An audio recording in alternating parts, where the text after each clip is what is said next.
Margaret Silf uses the words, the place where I am who I truly am before God. This is my sacred space.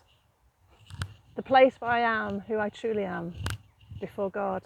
The place I go to for rest, recuperation, to seek God's guidance, to wrestle with a challenge. Mostly, this is a place to be who I truly am before God.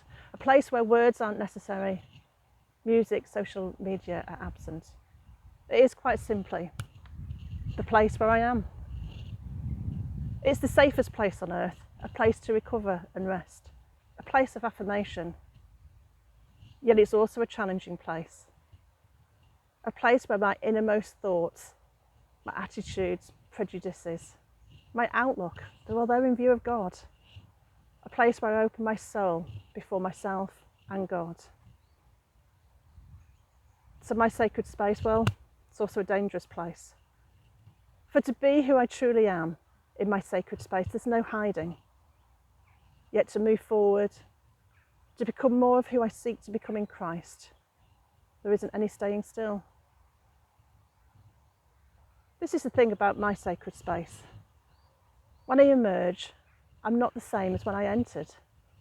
I can't be, for I've met with Christ. My life is richer, more whole than before, and I can't go back to who I was, for that place doesn't exist anymore. I am who I am now before God.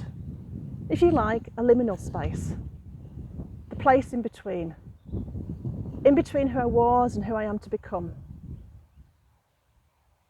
When I enter my sacred space, I leave behind some of what I knew and open myself up to a new understanding, a new way of being.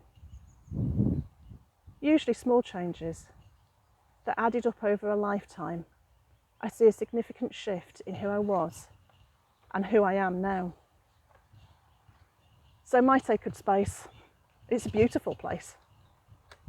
A place to challenge, yeah, but mostly a place to be. A place to listen rather than talk, a place away from the distractions of the world, a place of stillness, but not quiet.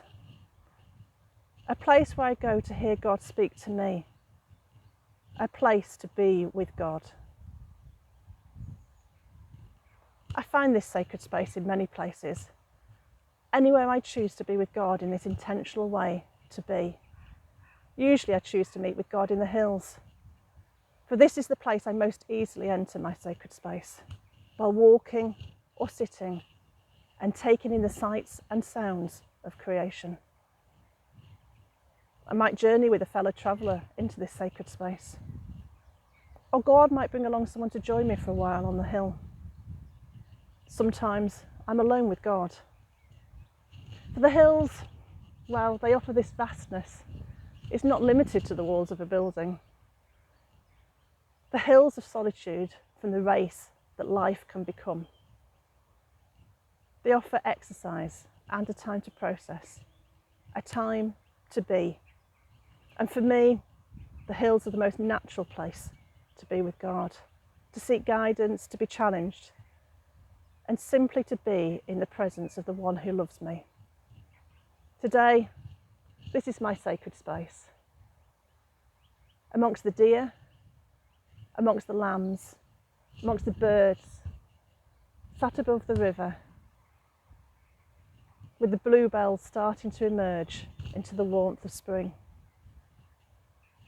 My sacred space is quite simply the place to be with God, the place where I am who I truly am before God.